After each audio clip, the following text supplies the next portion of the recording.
Kevin, welcome to the show. Talk to me about your business philosophy of solving what keeps you up at night. Well, I'm the CEO of Sanguine Strategic Advisors. I'm a serial entrepreneur. I've been operating small businesses, growing businesses for 30 plus years. And um, what I recognize about most business owners as I'm talking to them is that most people are just trying to solve the problem of the day, the problem du jour, if you will. Um, they really don't want necessarily advisors to come in and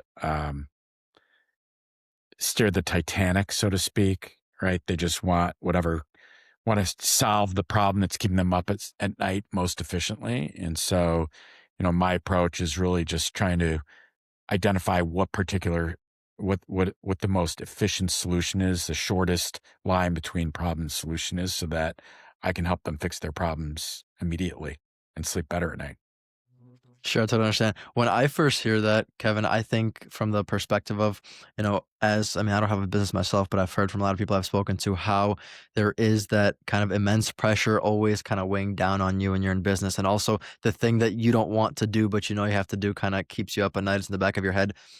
If we're approaching this from how I'm thinking about it with the extreme pressure, dealing with all the hard things, how can people learn to dig themselves out of the hole when it seems like A, nothing is working, and B, there's so much weighing down on them that they feel the extreme pain of business? Well, I think primarily it's segmenting the challenges because, like I said, there's so many challenges when you're running a business. Um, if you try and tackle everything, it's going to be overwhelming and you're not going to get everything done. It can be extremely paralyzing because it is so overwhelming. And so, at least what works for me is um, I just try and jump on one project at a time and not knock it off. Make a list. Be disciplined about breaking out, scheduling time for yourself to specifically problem solve because sometimes you're so deep inside the weeds of the business that you can't break time out in order to address whatever challenges are holding you back. So you really have to schedule time to solve your problems and then, shut down your email, shut down your phone, just focus on fixing that problem. And I think at least for me, what I find is when I spend a lot of time and energy like worrying about a problem that's like hanging over me. And then when I finally actually like set my mind to solving that problem and addressing it, all of a sudden I'm like, wow, that really wasn't that bad. And if I had redirected all the energy that I was spending on stressing out about this problem to actually jumping on that problem and solving it, I would have saved myself a lot of angst and a lot of sleepless nights and a lot of challenges. So what I would say is, be when it comes to problem solving, be proactive about it. If you find that you're spending a lot of mental and emotional energy and time within your business thinking about that problem, you're probably better off directing that energy towards solving the problem. That's a very interesting concept. I love that. How do you know as a business owner?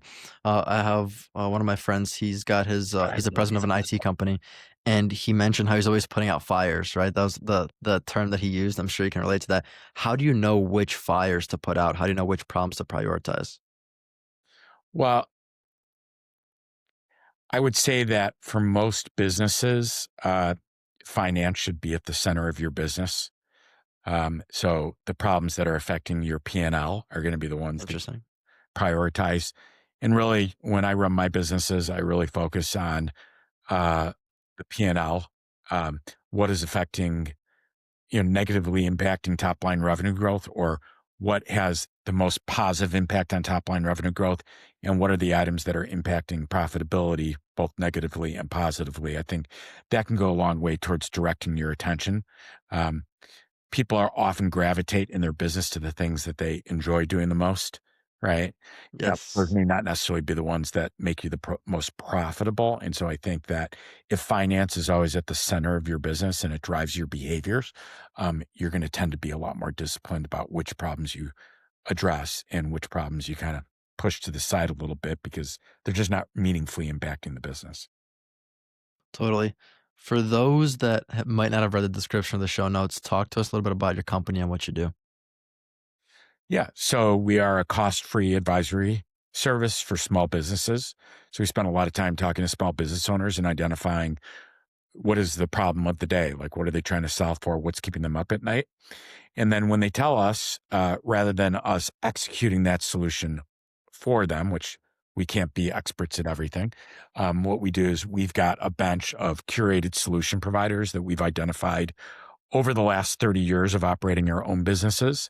And we match make those business owners with the solution providers in order to create the shortest line between their current problem and the solution. So, you know, the way the business started is I was spending my time mentoring small business owners, helping them to solve problems and not step on one of the many landmines that I'd stepped on before when I was running my own businesses. And I'd say, what's keeping you up at night? What are you trying to solve for right now? And they would tell me. And then I'd say, oh, I've seen that challenge before. I faced it in my own business. And this is how you execute the solution. And they would say, well, can I hire you to execute that solution for me? And I would say, no, because I know myself. And if I get in your business, I will not get out of your business because I don't do things half-assed, right? I can't Yeah, just yeah. help you out a little bit. I got to help you execute the solution. And I don't want to be executing your solution for you. But what I'm happy to do is introduce you to someone that I know who would help you solve that problem very efficiently. And I know that because after I iterated through 2 or 3 different solution providers, I finally identified this group and they did a great job for me and they do a great job for you as well. So what we do is we match make business owners, what we call seekers of solutions, with solution providers that we've identified as being best in market and what they do in solving those challenges. So it's, it's really helpful for business owners because one of the biggest challenges that business owners face is vendor selection, right? Mm, It's, you hear a lot of talk about how making the wrong human resource decision or hiring decision in your business can cost something like 30% of their first year's compensation, just making that mistake. But you hear very few people talk about how costly it can be to a business by hiring the wrong vendor, hiring the wrong digital marketing agency, hiring the wrong IT company, hiring the wrong business process outsourcing partner, right? Those can be very costly mistakes.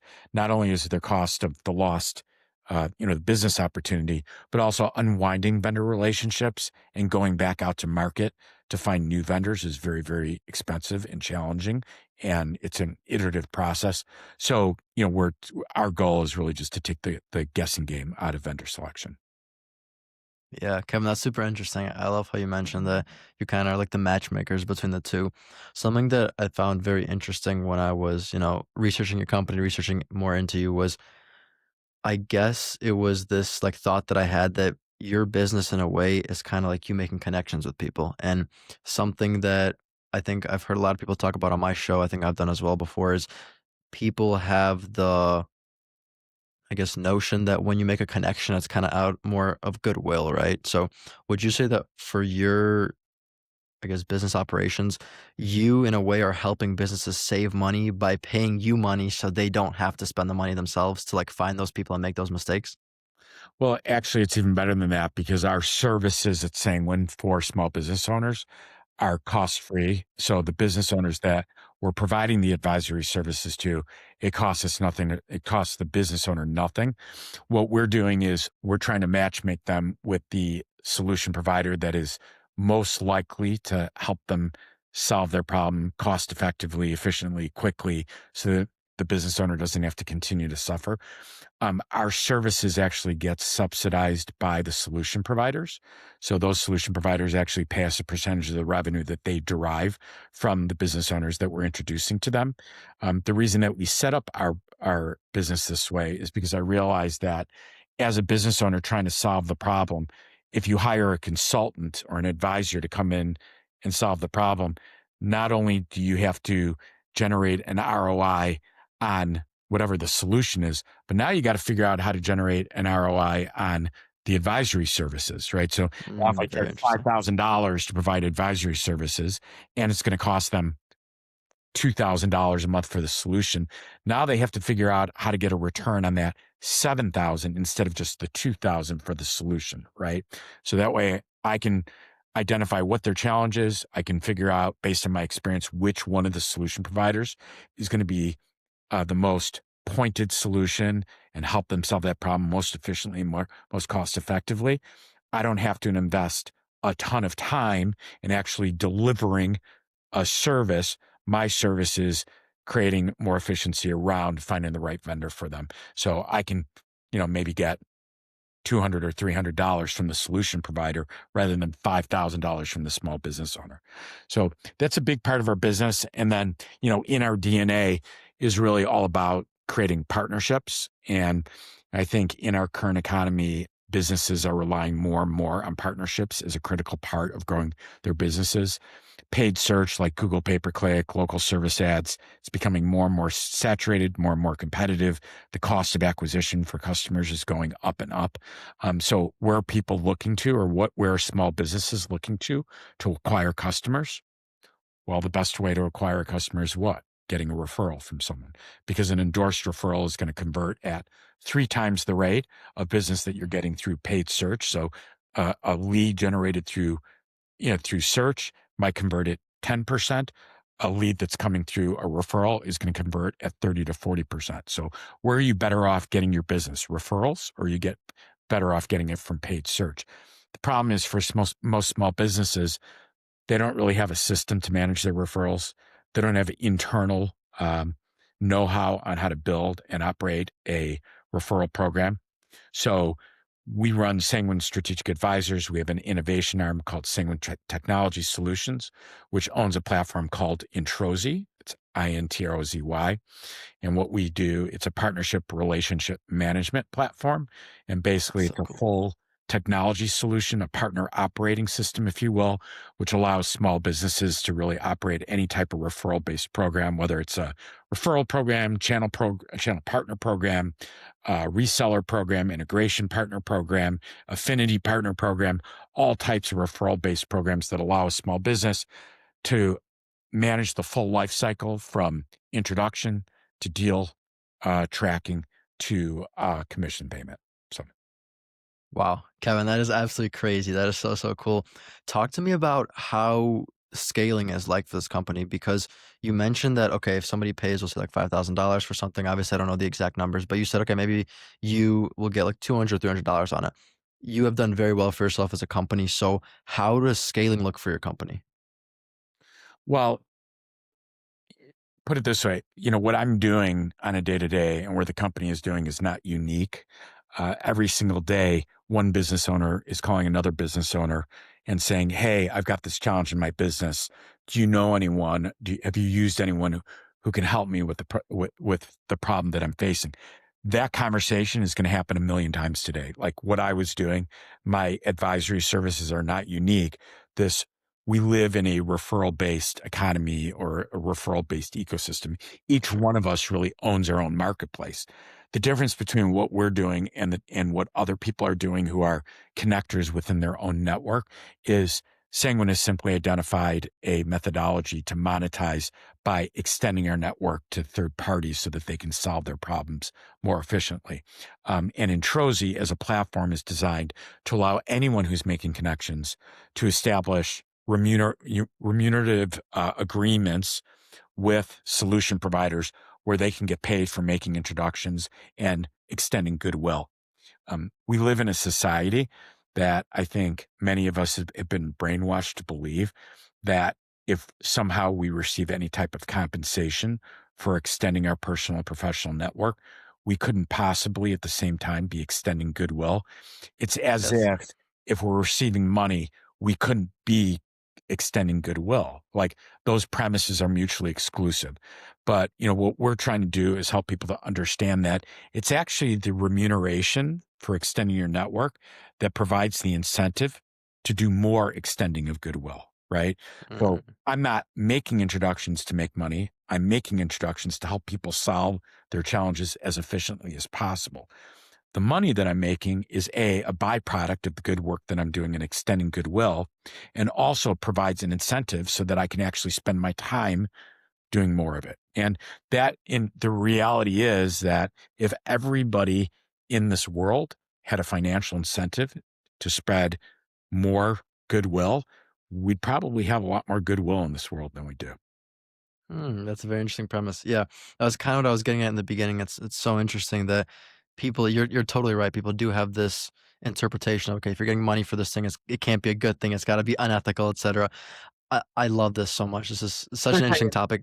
there's whole vernacular around it, like we call it a kickback, as if Yeah. it's like something dirty. But really, what we're doing is I've spent an entire career building relationships and going through this iterative process, testing out different solution providers to figure out which ones actually provide value in terms of the service they provide and which ones stink, right? Mm. And so I've invested. It's a form of relationship capital that I've built, as are all the relationships with the business owners that I'm introducing to these solution providers.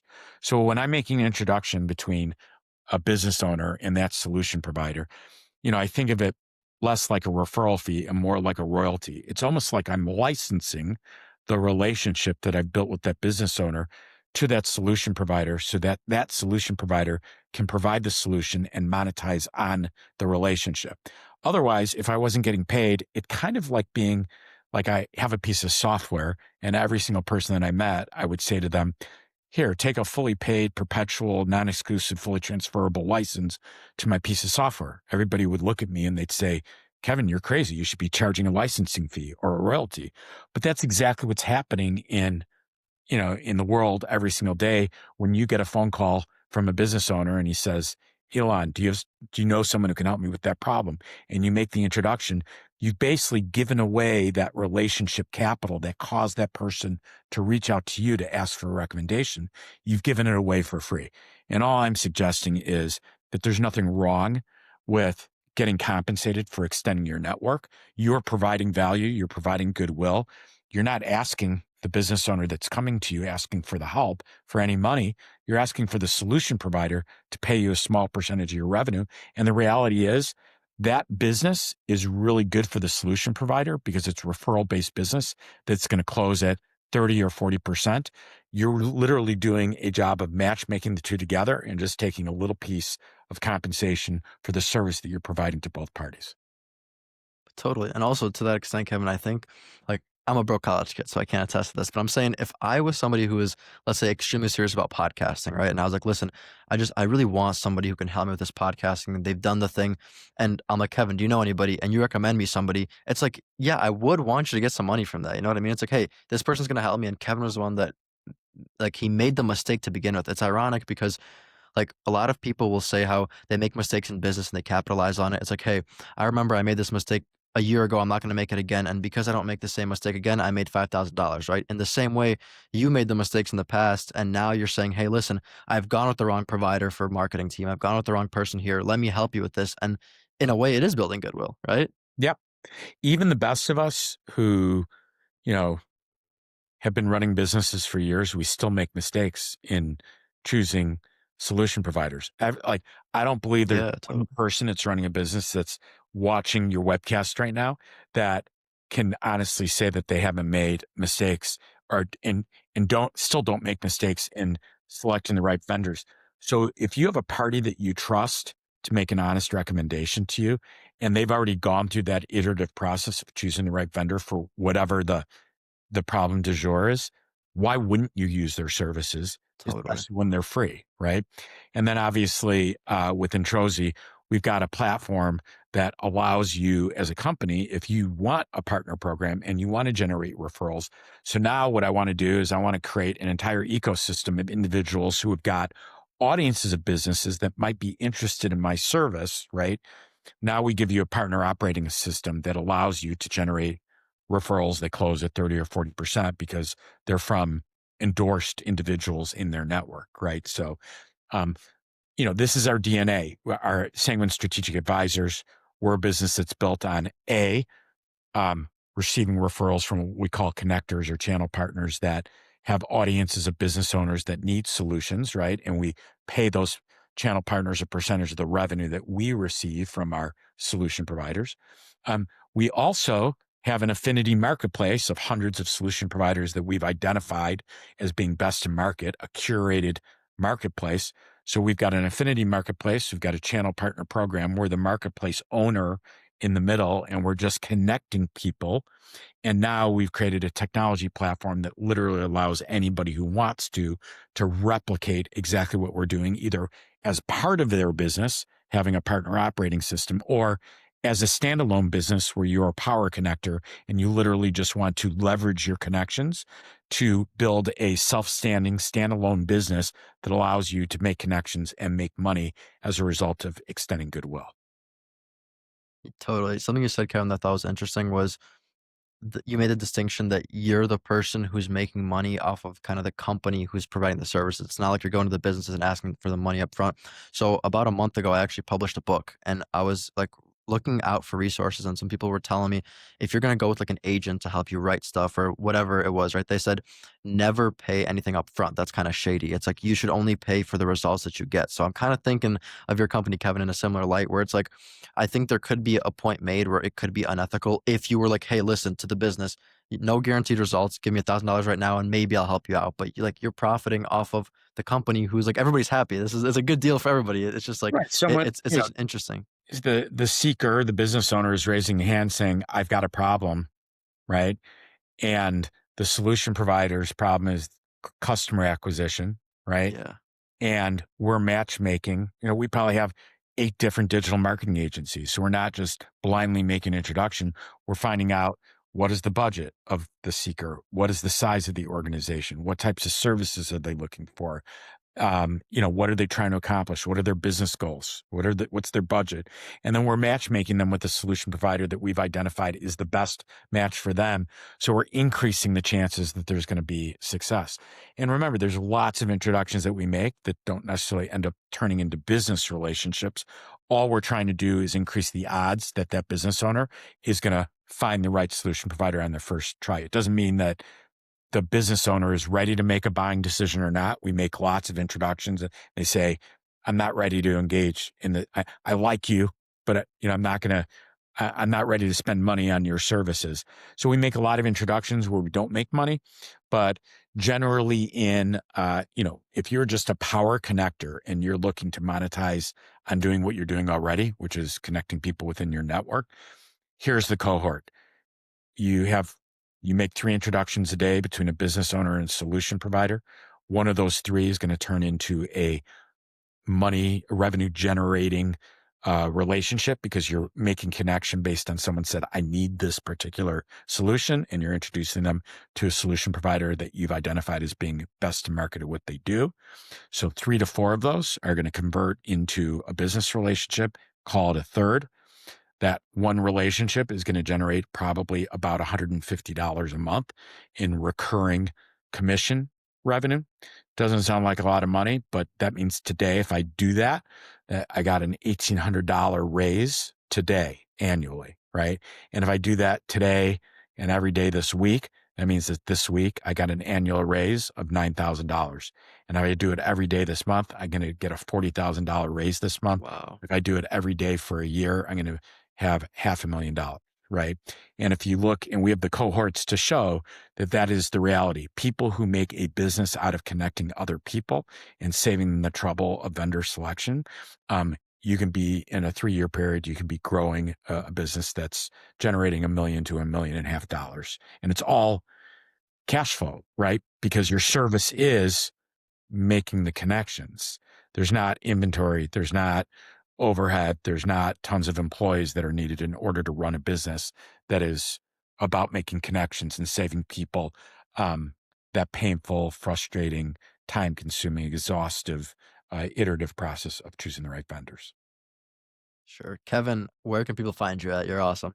Yeah, you can email me at kevin@sanguinesa.com. That's SANGUINEESA.com. And you can visit sanguinesa.com as well and reach out there. Awesome. For my listeners, I'll see you guys next Tuesday.